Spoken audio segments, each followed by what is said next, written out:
दोस्तों, यूपी और बिहार का जिक्र हमेशा से ही साथ में होता रहा है, क्योंकि इन दो राज्यों में ही भारत के 37 करोड़ से ज़्यादा लोग रहते हैं। लेकिन आज इन दोनों स्टेट्स के बीच काफ़ी बड़ा अंतर देखने को मिल रहा है, क्योंकि एक तरफ तो यूपी डेवलपमेंट की नई नई मिसालें पेश कर रहा है, वहीं बिहार आज भी बीमारू राज्य की इमेज है फिट बैठता है। पर सवाल यह है कि आखिर क्यों? आखिर क्या वजह है कि यूपी डेवलपमेंट की रेस में काफ़ी तेज़ी से आगे निकल रहा है, जबकि बिहार काफ़ी पीछे रह गया है? चलिए इस पूरे मुद्दे को हम डिटेल में समझते हैं। तो दोस्तों, बीमारू राज्य की कैटेगरी में यूपी और बिहार के अलावा छत्तीसगढ़, मध्य प्रदेश और उत्तराखंड जैसे राज्य भी शामिल हैं। लेकिन इन राज्यों ने बेटर डिसीजन और इंफ्रास्ट्रक्चर डेवलपमेंट की वजह से इस टैग को रिमूव करने की काफ़ी कोशिश की है। इस वजह से यहाँ अब डेवलपमेंट देखी जाती है और लोगों के लिविंग स्टैंडर्ड भी काफ़ी सुधार हुआ है। पर बिहार और यूपी इसमें सबसे आखिरी पायदान पर रह गए हैं। और अगर इसमें भी आज के टाइम पर यूपी और बिहार की स्टेट इकोनॉमी पर नज़र डालें तो फिर यूपी बिहार से काफ़ी बेटर परफॉर्म करता नज़र आ रहा है।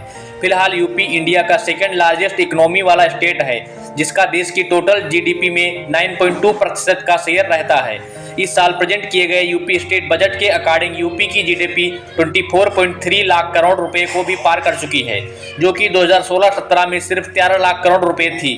और इतनी रैपिड ग्रोथ को देखते हुए एक्सपर्ट का यह भी मानना है कि शायद आने वाले कुछ डिकेड्स में यह टॉप पर रहने वाले महाराष्ट्र को भी पीछे कर देगी। वहीं अगर अब हम बिहार के इकोनॉमिक ग्रोथ रेट को देखें तो फिर इसने भी काफ़ी हैरान किया है। पिछले 15 से 17 सालों के दौरान बिहार के जीडीपी और बिहार के बजट का साइज करीब 10 गुना हो गया है। आज यह देश के 5वें फास्टेस्ट ग्रोइंग स्टेट में गिना जाता है, जिसकी जीडीपी 8.98 लाख करोड़ रुपए है। अब भले ही पिछले सालों के मुकाबले इसमें काफ़ी ग्रोथ आई हो, लेकिन अब भी बिहार और यूपी की जीडीपी में बहुत बड़ा अंतर है। लेकिन दोस्तों, दो स्टेट की इकोनॉमिक पोजीशन को एनालिसिस करने के लिए जीडीपी एकमात्र सटीक पैरामीटर नहीं हो सकता, क्योंकि दोनों ही स्टेट की पॉपुलेशन में भी काफी अंतर है। यूपी की पॉपुलेशन जहां 24 करोड़ है, वहीं बिहार की पॉपुलेशन 13 करोड़ है। ऐसे में अगर हम पूरे स्टेट के जीडीपी को एक साइड करके पर कैपिटा इनकम को देखें तो फिर हमें ज़्यादा बेटर और एक्यूरेट पिक्चर देखने को मिलेगा। दोस्तों, 2023 में यूपी की पर कैपिटा इनकम 83,565 रुपये थी, वहीं बिहार की पर कैपिटा इनकम 54,110 रुपये, यानी कि इस मामले में भी यूपी बिहार से काफ़ी आगे चल रहा है। इसी के साथ अगर आप सब इसके पॉवर्टी रेट यानी कि गरीबी दर पर नज़र डालें तो फिर बिहार में हर 3 में से एक आदमी गरीबी रेखा के नीचे जीवन बिता रहा है, जबकि वहीं यूपी में हर 5 में से एक आदमी पॉवर्टी लाइन के नीचे की कैटेगरी में आता है।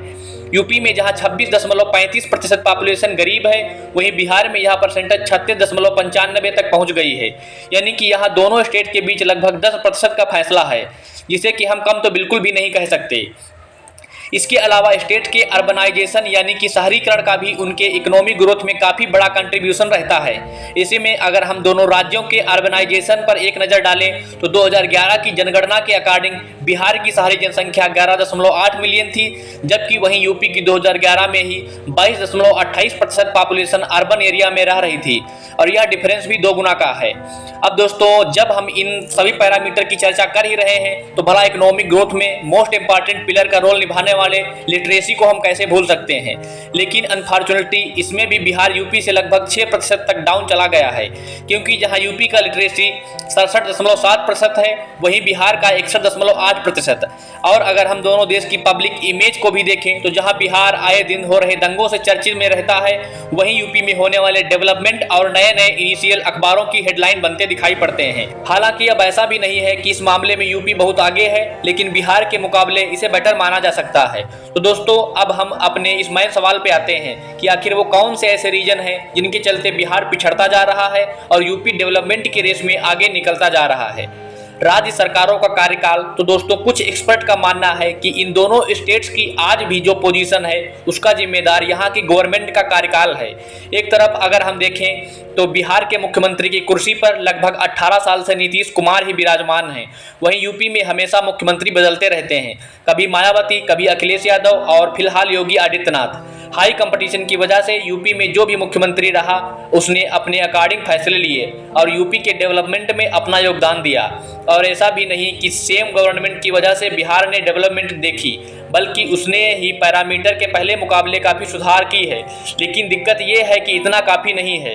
एक्सपर्ट का मानना है कि इसकी वजह यहाँ की स्टेबल पॉलिटिक्स है, जिसमें कंपटीशन कम होने की वजह से यहाँ को जनता और स्टेट के डेवलपमेंट को इतनी प्रायोरिटी नहीं दी गई।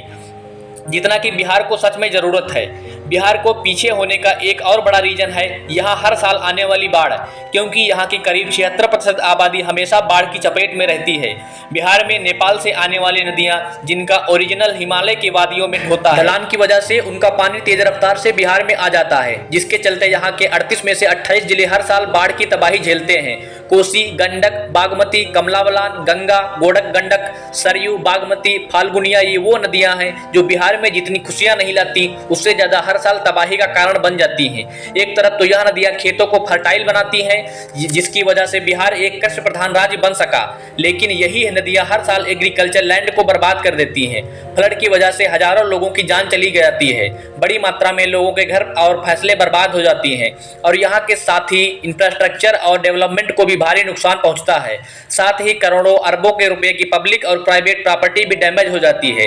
ऐसा समझिए कि हर साल बिहार का एक बड़ा हिस्सा डेवलपमेंट होने के बाद भी जीरो से शुरुआत करता है, वहां फिर से लोग बसते हैं, फसलें लगाई जाती हैं, कंस्ट्रक्शन होता है और वो फिर से बर्बाद हो जाता है। ऐसा कई सदियों से चला आ रहा है, जो कि बिहार के डेवलपमेंट में एक बड़ी रुकावट बना हुआ है। हालांकि अब ऐसा नहीं है कि यूपी में बाढ़ नहीं है, लेकिन बिहार के मुकाबले वहां कम तबाही देखने को मिलती है।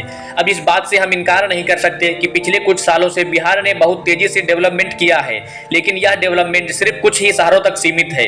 उदाहरण के लिए अगर हम बिहार के लेटेस्ट रीजनल डाटा पर नजर डालें तो इसकी इकोनॉमी में लगभग 25% तक शेयर तो सिर्फ पटना से ही आता है, जबकि बाकी जिलों का कंट्रीब्यूशन उतना नहीं है जितना कि स्टेट की इकोनॉमिक ग्रोथ के लिए जरूरी है। वहीं अगर हम यूपी पर नजर डालें तो फिर यहाँ के डेवलपमेंट स्टेट के कई शहरों में साफ तौर पर देखी जा सकती है।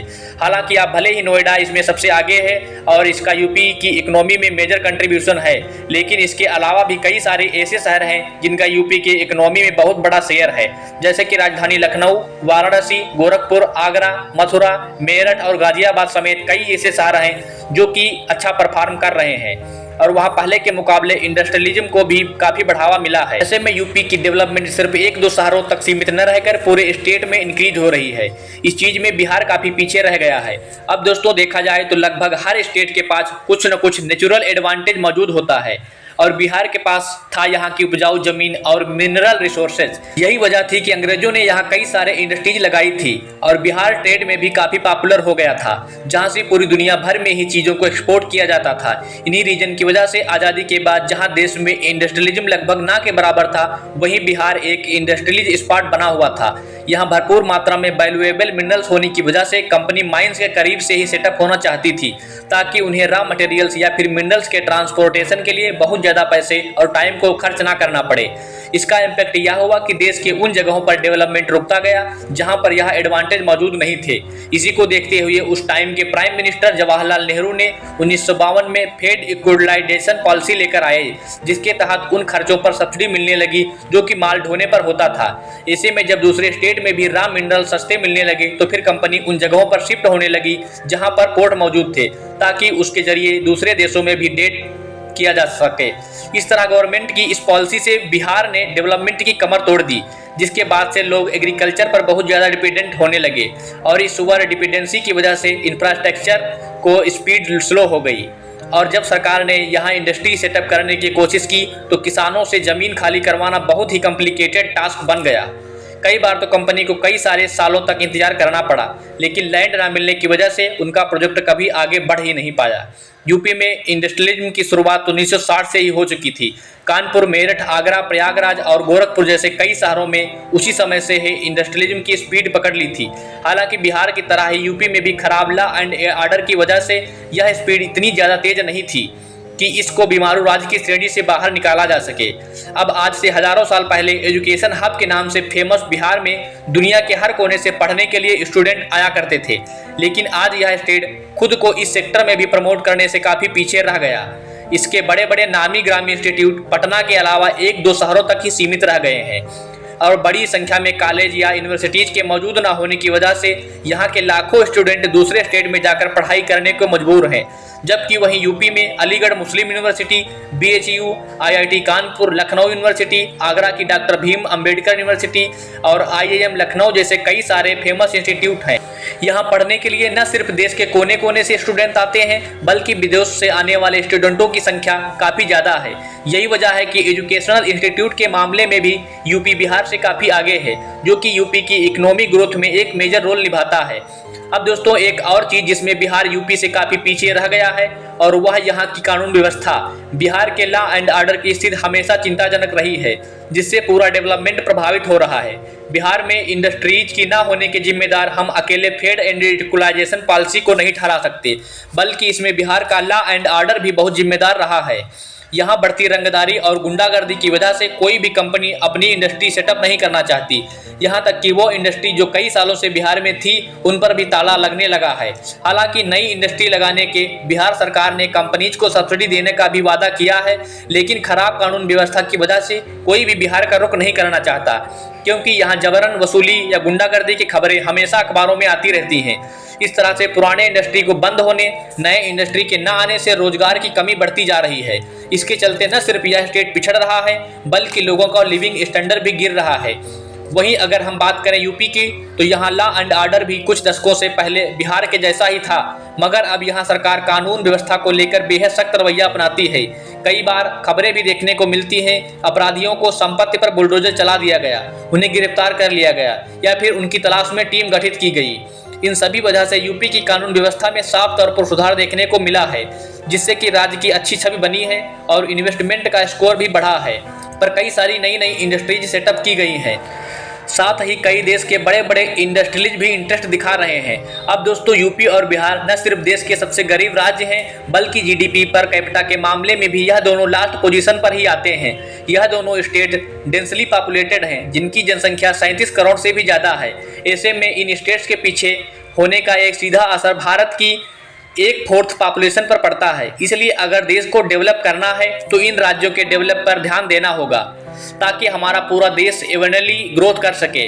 अब इसके लिए सरकार को यहाँ के लोगों के लिए बेटर अपॉर्चुनिटी, इंफ्रास्ट्रक्चर डेवलपमेंट के साथ साथ कई सारे ऐसे इनिशिएटिव लेने होंगे, जिससे एजुकेशन का स्तर बढ़ सके, लोगों को रोजगार मिल सके और यहाँ के लोगों को पलायन न करना पड़े, क्योंकि पलायन से स्किल लेबर का एक बड़ा ग्रुप स्टेट से बाहर चला जाता है, जिसका इम्पैक्ट उस स्टेट के इकोनॉमी पर भी साफ नजर आने लगता है। ऐसे में इन दोनों स्टेट को अभी भी डेवलपमेंट की लंबी चढ़ाई चढ़नी है, जिसके सरकार और सिविलियन दोनों को एक साथ काम करने की जरूरत है। तभी जाकर यह स्टेट बीमारू राज्य के टैक्स से बाहर निकलकर डेवलपमेंट की मिसाल पेश कर पाएगा। वैसे दोस्तों, इन स्टेट की डेवलपमेंट के लिए गवर्नमेंट को क्या करना चाहिए, आप हमें कमेंट कर अपनी राय बता सकते हैं। धन्यवाद।